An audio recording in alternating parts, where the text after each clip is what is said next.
Principal sir and respected teachers, a very good morning to everyone. Today we are here to introduce Parliamentary System of India.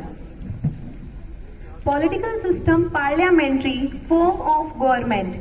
The members elected by the people go to the parliament, which is called MP, members of parliament.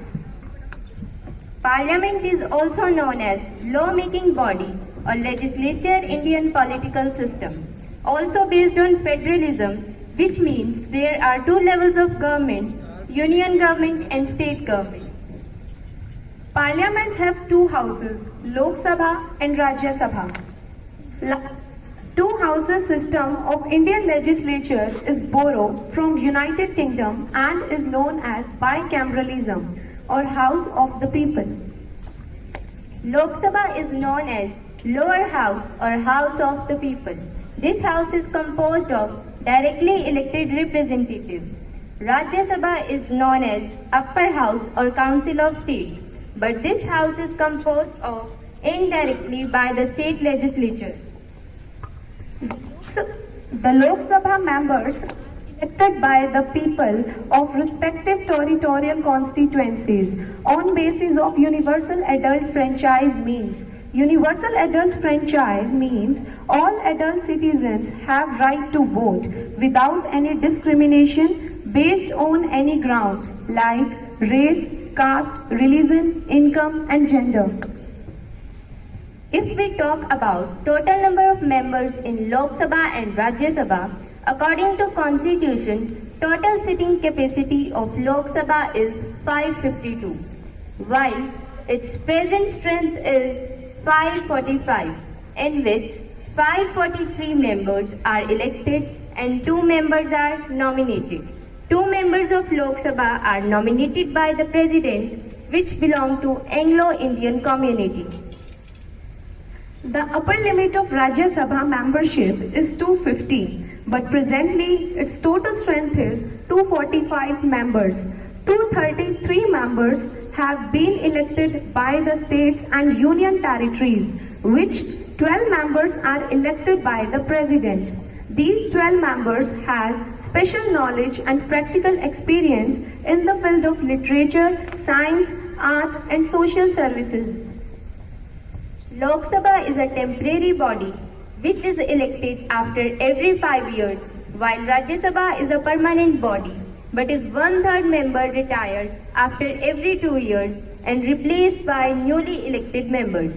Each member is elected for a term of 6 years.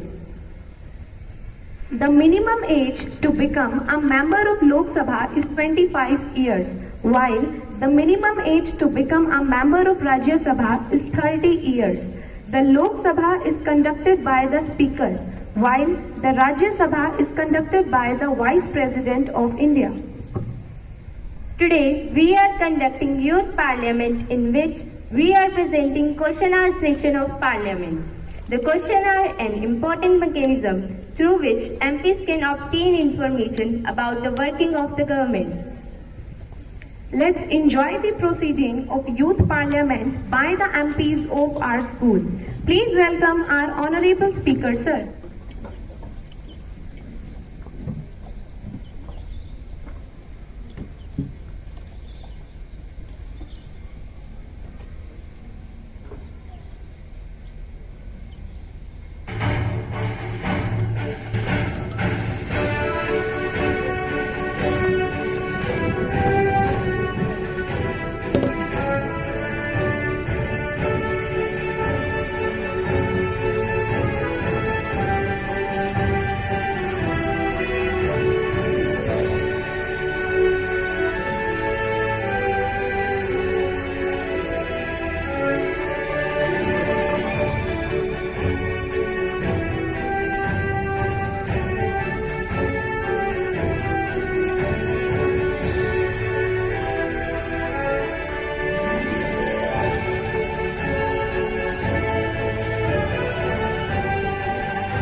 start the parliament proceeding? Yes. Drishti from Haryana, District Jind has been elected. In which language you want to take oath, ma'am? English.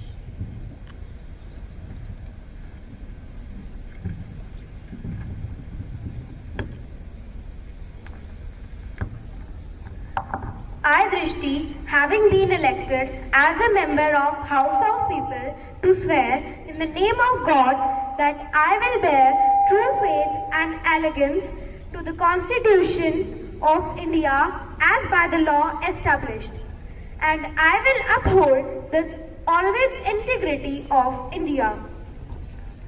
Jai Hind, Jai Bharat.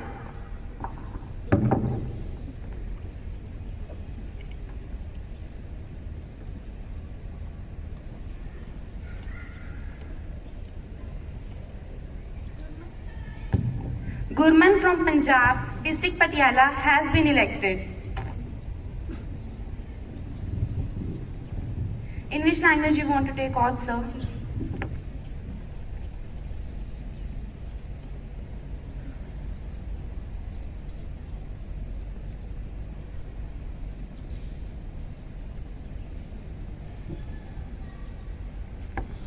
मैं गुरमन लोकसभा का नवनिर्वाचित सदस्य हूँ।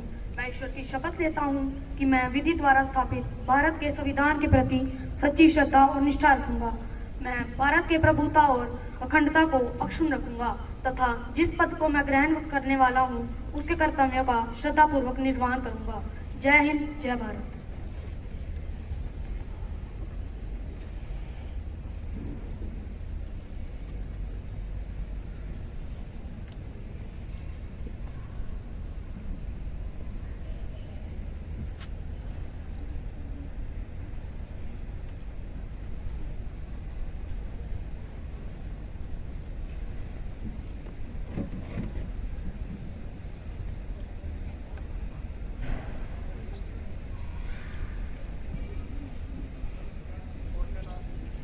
Starts.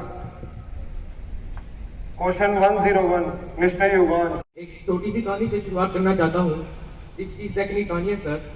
हुआ यूँ कि मेरे गांव में एक आदमी सोया हुआ था, मच्छरदानी में सोया हुआ था। मच्छर बहुत प्रॉब्लम है वहाँ, तो उसके पेट पर से सांप रेगा। अचानक उसकी आँख खुली, वो सांप सांप चिल्लाने लगा। तो बगल से एक आदमी आया, कहने लगा, अरे यार क्यों चिल्ला रहे हो, सांप काटा तो नहीं? बोला काटा नहीं, पर रास्ता दे दिया।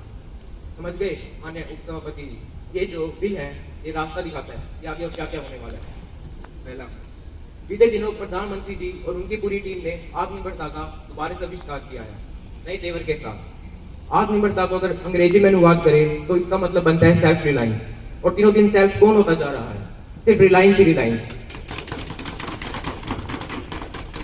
इसके बाद मैं एक शेर सुनाता हूँ, उसके बाद आगे बताऊंगा। ये जबर भी देखा है, ये जबर भी देखा है तारीख की नजरों ने, लम्हों ने खता की, सदियों ने सजा पाई। But the atrocity have been seen by the eyes of history. Movements created a scene, committed a mistake, and generation suffered. सभापति जी, विपक्ष में हूँ, छोटे दल से हूँ।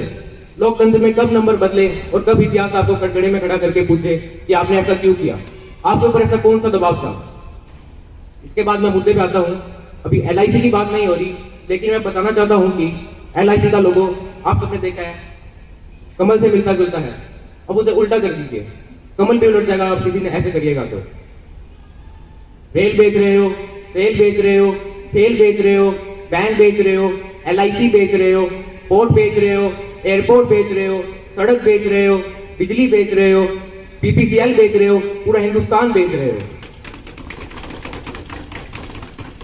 जो डलहौजी ना कर सका वो ये काम कर देंगे। कमीशन दे दे तो हिंदुस्तान को नीलाम कर देंगे। इस देश की संपत्ति किसी की निजी संपत्ति नहीं है सभापति जी। इस देश की संपत्ति हिंदुस्तान के 130 करोड़ लोगों की संपत्ति है। ये रेल, ये सेल, ये LIC, ये बैंक, ये एयरपोर्ट, ये BPCL किसी की निजी संपत्ति नहीं है, बल्कि हिंदुस्तान के 130 करोड़ लोगों ने अपने श्रम से, अपने परिश्रम से इस संपत्ति, इन कंपनियों को बनाने का काम किया है। वो लोग कपूत दिलाते हैं जो संपत्ति को बढ़ाते हैं, और वो लोग कपूत दिलाते हैं जो संपत्ति को बेचने का काम कर रहे हैं। कपूत सरकार चल रही है सर इस देश में, संपत्ति को बेचने का काम कर रही है, देश को बेचने का काम कर रही है। माननीय सभापति जी, मैं आपके माध्यम से वित्त मंत्री से पूछना चाहता हूँ कि वो निजीकरण करके देश को क्या दिन दिखाना चाहते हैं। कहना चाहती हूँ कि देश के लिए पब्लिक सेक्टर जरूरी है तो प्राइवेट सेक्टर की भी भागीदारी उतनी ही आवश्यक है। सरकार ने मोबाइल मैन्युफैक्चरिंग को प्रोत्साहित किया, प्राइवेट पार्टियां आई, मैन्युफैक्चरर्स आए और आज गरीब से गरीब परिवार तक स्मार्टफोन पहुंच रहे हैं। टेलीकॉम ने स्पर्धा को प्रोत्साहित किया तो मोबाइल पर बात करना करीब करीब 0 हो गया और डेटा भी सबसे सस्ता आज हिंदुस्तान में उपलब्ध है। यहाँ तक कि हमारी फार्मर इंडस्ट्री, हमारे व्यक्तिगत निर्माता, क्या ये सब सरकारी है? आज मानवता के काम अगर भारत आ रहा है तो इसमें प्राइवेट इंटरप्राइज का भी बहुत बड़ा रोल है, प्राइवेट सेक्टर का भी बहुत बड़ा रोल है और हमें हमारे देश के नौजवानों पर भरोसा होना चाहिए, हमें उन पर भरोसा रखना चाहिए। इस प्रकार से उनको कोसते रहेंगे, उनको नीचा दिखाते रहेंगे और किसी भी प्राइवेट एक्टिविटी को नकार देंगे, यह सारी चीजें किसी जमाने में वोट पाने के लिए काम आती होंगी, लेकिन आज जमाना बदल चुका है। सरकार की अपनी ताकत है, देश के अंदर ताकत है, हर एक किसी को अवसर मिलना चाहिए। उनको इस प्रकार से बेईमान घोषित करना, उनके लिए गंदी भाषा का प्रयोग करना, ये सारी चीजें किसी जमाने में वोट पाने के लिए काम आती होंगी, लेकिन आज ये काम आने वाली नहीं है। IAS बन गया तो वो केमिकल का कारखाना भी चलाएगा, IAS बन गया तो वो फर्टिलाइजर का कारखाना भी चलाएगा, IAS बन गया तो वो हवाई जहाज भी उड़ाएगा। ये कौन सी बड़ी ताकत बना के रख दी है हम लोगों ने? इस प्रकार से हम लोग क्या करना चाहते हैं? बाबुओं के हाथ में देश सौंपकर हम क्या करने वाले हैं? हमारे बाबू भी तो देश के हैं, अरे तो हमारे नौजवान भी तो देश के ही हैं। मुझे लगता है हम हमारे नौजवानों को जितना अवसर देंगे हमें उतना ही लाभ होगा। आशंकाओं को हवा दी जाती है, ये हो जाएगा, वो हो जाएगा और ये माहौल आंदोलन जीवी पैदा करते हैं। मैं रेलवे के बारे में बताना चाहूंगी कि जिस हालत में 8 से 10 साल पहले हमारा रेलवे सिस्टम था, हमने उसको सुधारने का प्रयास किया। आज हमने सभी स्टेशंस पर अच्छे से लाइटिंग की, आज कोई भी स्टेशन बिना टॉयलेट के नहीं है। लेकिन अगर हमें अत्याधुनिक स्टेशंस बनाने हैं जो विश्व स्तर के हों, तो आप लोग खुद ही सोचिए कि इसमें कितने लाखों करोड़ों रुपए लगेंगे। मैं माननीय संसद में प्रश्न उठाने से पहले विपक्ष से आशा करती हूँ कि वो अपनी बुद्धि को एक्टिव मोड में रखें। धन्यवाद। Good morning, honorable speaker, sir. As my friend told about privatization, my question is much related to it.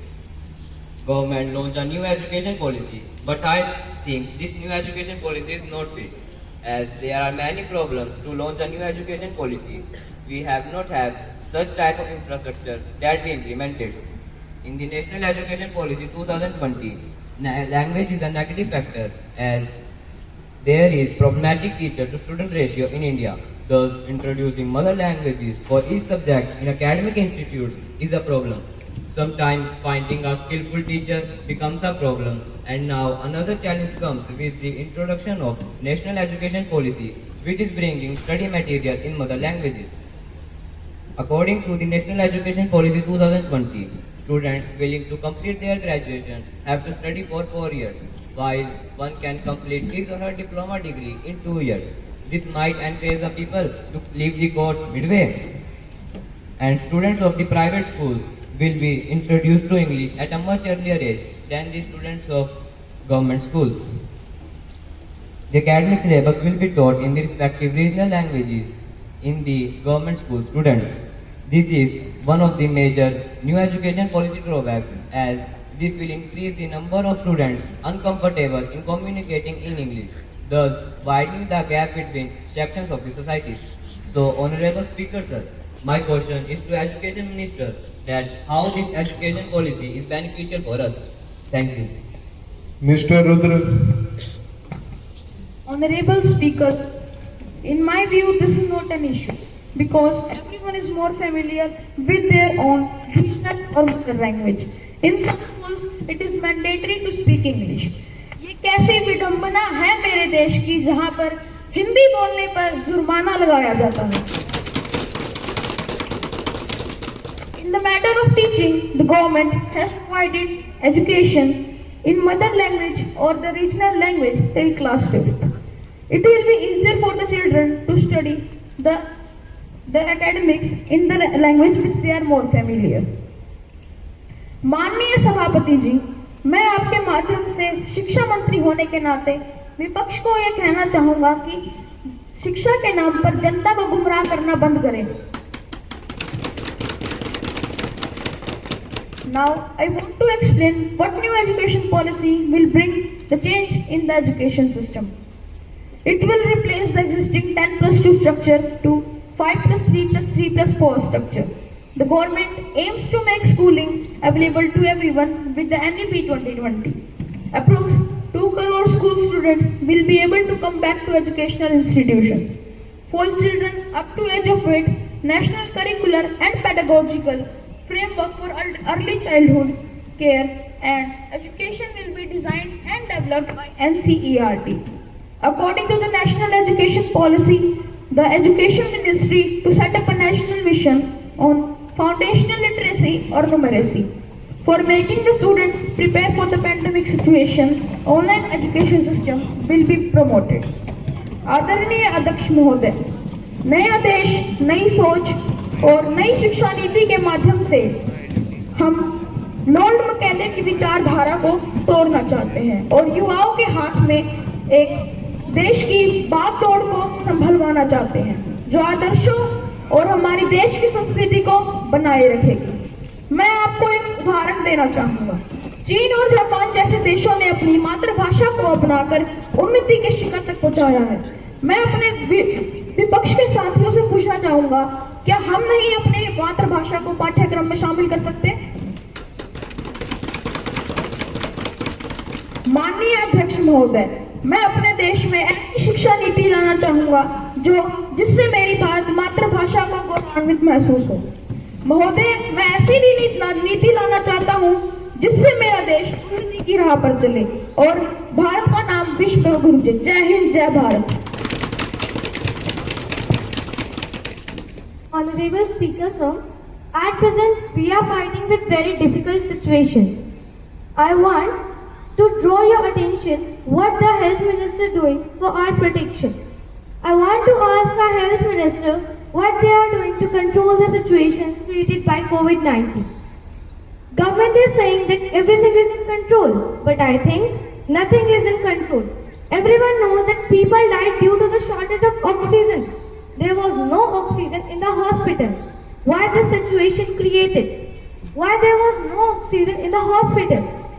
Our government is saying that our vaccination is safe, giving safe certificate. But this safe certificate is not considered by UK government. Why UK government do not consider it safe? Is it the problem in the vaccine? I also heard that in Nagpur, rabies injection is given to the people instead of COVID vaccine. If you think that value of our people is like a dog, Honorable Speaker Sir, on behalf of you, I want that the government will make it clear what is the values of people life under the governance. Thank you. Honorable Speaker, I want to tell you that no person died due to lack of oxygen. Yes, I agree that there was shortage of oxygen cylinder for some time. The main reason was hoarders and black marketing. Immediate action was taken on these hoarders. That's why we exported oxygen cylinder from Odisha to handle the situation. Honorable Speaker, our vaccination is safe and given good result. The people can easily admit it and visit the places, but UK government did not give our vaccine safe certificate. In UK, if any person travel from India, it should take 10 days quarantine. Every country have their own rules and regulations, and we should respect every country rules and regulations.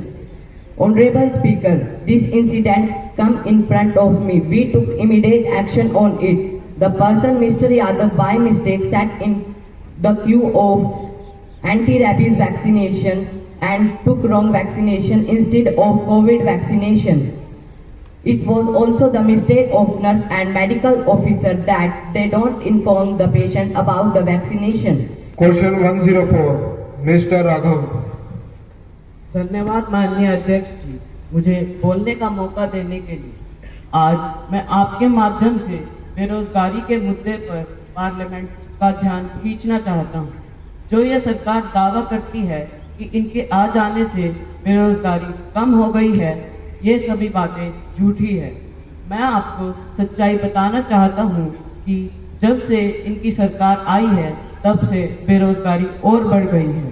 Skill India report के अनुसार 67% engineers को नौकरी मिली। माननीय अध्यक्ष जी, इनकी सरकार आने के बाद जम्मू और कश्मीर में डाउनग्रेड डिवीजन हुआ, जिससे टूरिज्म बिल्कुल खत्म हो गया। एम्प्लॉयमेंट अपॉर्चुनिटी नहीं रही, वहाँ के लोग बेरोजगार हो गए। NSSO के अनुसार भारत में 2014 से 2019 तक बेरोजगारी 23% तक बढ़ गई है और कोरोना के समय में यह और बढ़ गई है। Centre for monitoring Indian economy की रिपोर्ट के अनुसार भारत में 3 महीनों में 1.90 करोड़ लोगों की नौकरी चली गई है। माननीय अध्यक्ष जी, 8 नवंबर 2016 को डिमोनेटाइजेशन की वजह से मार्केट बहुत अफेक्ट हुआ था, पर मार्केट रिकवर कर ही रहा था कि उसके ठीक 8 महीने बाद GST आ गया, जिससे छोटे और बड़े मीडियम बिजनेस बंद हो गए और जिससे बेरोजगारी और बढ़ गई। अगर यूथ प्रोटेस्ट करे ये कह देते हैं कि पकोड़े तलो, और अगर वे फिर भी ना माने तो मीडिया वाले कहते हैं तुम अर्बन नक्सल हो, टुकड़े टुकड़े गैंग हो। और ये सब टैग लगा के वे निकल लेते हैं। कोई इनकी बेरोजगारी के बारे में नहीं सोचता। माननीय अध्यक्ष जी, मैं आज की परिस्थितियों को देखते हुए एक जोक सुनाना चाहूंगा, जिसमें एक CM ने एक व्यक्ति से पूछा कि आपके कितने बच्चे हैं। उस व्यक्ति ने कहा कि उसके 4 बच्चे हैं। CM ने पूछा कि वे चारों क्या करते हैं। व्यक्ति ने बोला, जी पहला तो MBA है, दूसरा MCA और तीसरा MA है। CM ने पूछा, चौथा बच्चा क्या करता है। व्यक्ति ने बोला, जी वह चोर है। CM ने बोला कि अगर चोर है तो घर से निकाल क्यों नहीं देते। व्यक्ति ने बोला, जी कैसे निकाल दे, कमाता तो वही है, बाकी सब तो बेरोजगार हैं। धन्यवाद। ऑनरेबल स्पीकर, मैं आपके माध्यम से बताना चाहता हूं कि ऑपोजिशन यहाँ आधी अधूरी नॉलेज के साथ आई है। इन्हें नहीं पता कि जो कदम हमारी सरकार ने उठाए हैं बेरोजगारी को कम करने के लिए।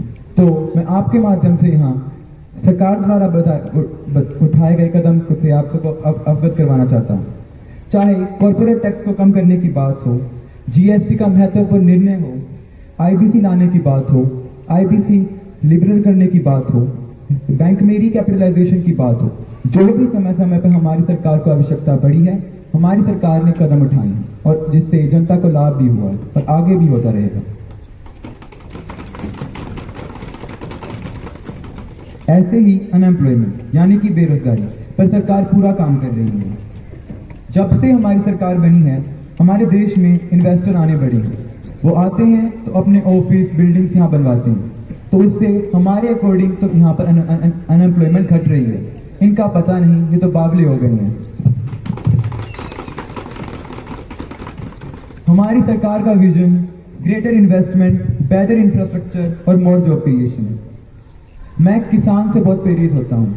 किसान जो होता है वह कड़ी धूप में खेत जोतता है, पर वह उसी समय वहाँ बीज नहीं बोता। वह सही समय का इंतजार करता है और फिर बीज बोता है। यहाँ पिछले कुछ 10 मिनटों से मैं बीज बोने का काम ही कर रहा हूँ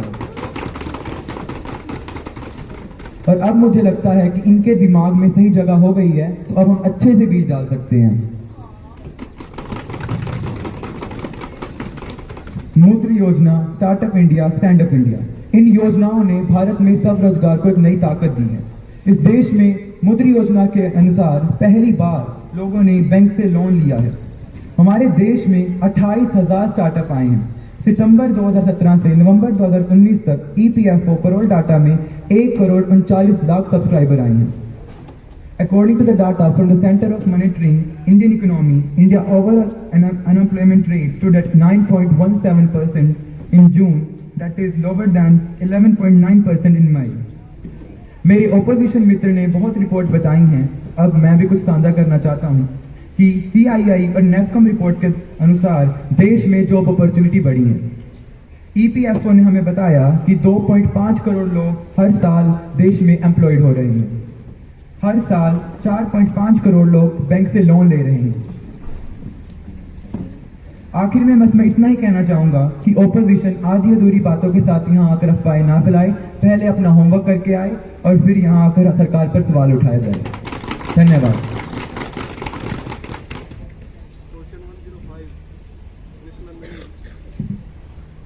Honorable Speaker, sir, the three farm bills which were passed by the government are totally against the needs of farmers. India is an agriculture-dominated country.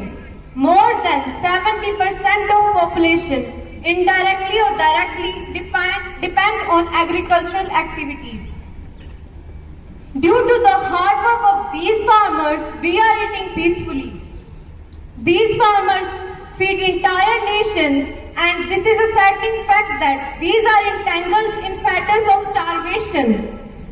Recently, government has passed 3 bills for the well-being of farmers, but farmers are against it. अब ये तो वही बात हो गई, किसान तो कह रहा है मुझे खाना नहीं खाना, और ये कह रहे हैं हम तो खाना खिला कर ही मानेंगे। इनकी सेना तो कहती है ना खाएंगे और ना खाने देंगे।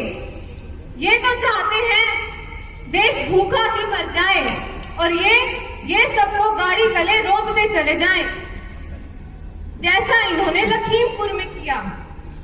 उन लोगों का, देश के किसानों का कसूर क्या था? क्या ये कभी देश को जवाब दे पाएंगे? क्या ये कभी देश के किसान के साथ न्याय कर पाएंगे? ये तो बहुत कहते हैं जय जवान जय किसान, पर ये काला कानून तो कुछ और ही कह रहा है। ये तो किसानों को सीधा शमशान ही लेकर जाएगा। How can you call this constitutional?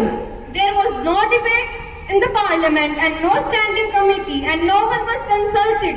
This is not democracy. Now they say why people are opposing, why people are protesting. I apologize for saying this, but every rule was broken. A farmer is a magician who raised money from mud.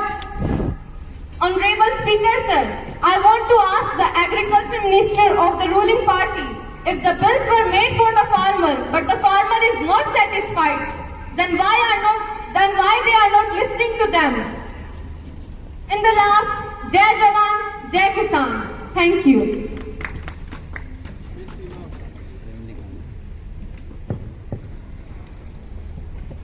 Honorable Speaker, sir, opposition has discussed the demerits of farmers' bill, but now I want to tell you about the merits and needs of farmers' bill. This bill will definitely improve the condition of farmers. Government made these laws with the consultation of at least 20 years, and they are saying that no consultation has been taken, so how could this be possible? Why these laws are needed, or what were the problems in the constitution that there is a need of making these laws? First is, Agricultural Produce Market Committee, APMC, is not being able to solve the problems or needs of small farmers. That's why there is a need of this act. To reduce the tax farmers give to licensed commission agents or RFPs. Farmers have speculation that these laws will remove APMCs and MSPs. But these laws does not say anything about MSP. Government is ready to give written assurance on MSP. MSP is there, was there, and will be there in future, PM says. Government is saying that MSP and APMCs will survive in any condition. Farmers' problem against subjugation of their land is not true, as government has made Empowerment and Protection Act against this problem. Section 8 of this Act clearly states that no transfer of land could be possible by lease, sale or mortgage. Government is trying their level best to solve all the problems of the farmer. Government is ready to solve the farmers' concern about stubble burning as well. Lakhimpur में जो हुआ, सरकार पहले ही उसके लिए निष्पक्ष जांच की मांग कर चुकी है। जो दोषी होगा, चाहे वो सरकार का हो या विपक्ष का हो, उसे बख्शा नहीं जाएगा। और विपक्ष कह रहा है जय जवान जय किसान। मैं एक बात स्पष्ट करना चाहूंगी कि हमारे किसान जय के लायक कल भी था, आज भी है और जब तक हमारी सरकार रहेगी तब तक रहेगा। विपक्ष को इसकी चिंता करने की जरूरत नहीं है। At last, I want to ask just one question from the opposition that why these laws are known as black laws? What are black in these laws? Thank you. Question 106, Mr. Daksh. शुक्रिया speaker साहब। Speaker साहब, ये 3 तलाक bill जो सरकार ने लागू किया है, यह बिल हिंदुस्तान की दफा 14, 15, 21, 26 और 29 के खिलाफ वर्जी करता है, उसका उल्लंघन करता है। देखिए स्पीकर साहब, इस बिल को क्रिमिनलाइज कर दिया गया है। मैं मानता हूँ आप वाकई में नया हिंदुस्तान बनाने जा रहे हैं, इसके लिए मुबारकबाद देता हूँ आपको। मैं यह कहना चाहता हूँ कि यह बिल मुस्लिम औरतों के खिलाफ है। तलाक देने के बाद आप क्या करेंगे उस औरत के शौहर के साथ? उसे गिरफ्तार कर जेल में डाल देंगे। जेल में बैठे क्या कोई शौहर मेंटेनेंस का खर्चा दे पाएगा? क्या वो घर को संभाल पाएगा? नहीं। और अगर कोर्ट ने उसे 3 साल की सजा दी तो क्या कोई पत्नी 3 साल तक इंतजार करेगी? क्या ये औरत पर जुल्म नहीं? 3 साल बाद जब उसका पति लौट कर आएगा तो क्या वो पत्नी कहेगी, आओ बहारो फूल बरसाओ, देखो मेरा महबूब आया है? ये कौन सा नया इंसाफ है? क्या आप औरतों पर जुल्म करना चाहते हैं? औरतों को भी तो शादी से निकलने का अधिकार होना चाहिए। आखिर में स्पीकर साहब, आपके माध्यम से सरकार को कहना चाहूंगा कि अगर कोई पति अपनी पत्नी को तलाक देता है तो महर जो लड़की को शादी के समय मिलने वाली रकम है उसका 500 गुना लौटा कर देना होगा। स्पीकर साहब, आखिर में कहना चाहूंगा कि अगर कानून बनाने से सोशल इविल का खात्मा होता है तो इस कानून से जो औरतों पर जुल्म हो रहा है वो खत्म ही ना हो जाता, पर ऐसा नहीं हुआ।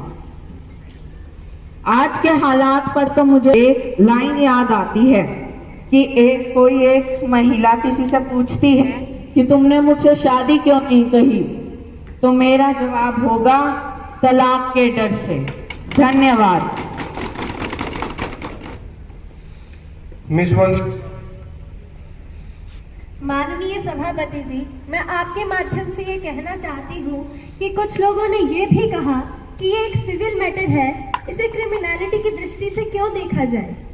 और वो लोग जो आज इस दृष्टि से इस चर्चा में बैठे हैं, उनसे मेरा विनम्र निवेदन है कि अगर इस्लामिक जूरिस्प्रूडेंस के इतिहास को देखा जाए तो उसमें दूसरे खलीफ के सामने जब पहली बार ऐसा केस आया, जब एक व्यक्ति से पूछा गया कि क्या उसने इस प्रकार से तलाक दिया है, और जब उस व्यक्ति ने स्वीकारा तो उसे दूसरे खलीफ द्वारा 40 कोड़ों की सजा सुनाई गई। इसका मतलब इस्लामिक जूरिस्प्रूडेंस का इतिहास भी ये बतलाता है कि तलाक़ बिद्दत एक क्रिमिनल एक्ट है against a woman. This particular talaq biddat have been found bad in theology, found bad in the eyes of Supreme Court, and I request this House to find this bad in legislation also. Honorable Speaker sir, on the behalf of my government, Triple Talaq Bill is not against the Muslim community. I would like to say some lines to conclude my words. जिंदगी कर रही है मेरे साथ ये कैसा मजाक, जिंदगी कर रही है मेरे साथ ये कैसा मजाक, गमों से निगाह करती खुशियों से तलाक। सभी को मुस्लिम बहनों का सम्मान करना होगा, अब भी, आज भी और आने वाले कल में भी। अब भी, आज भी और आने वाले कल में भी। धन्यवाद।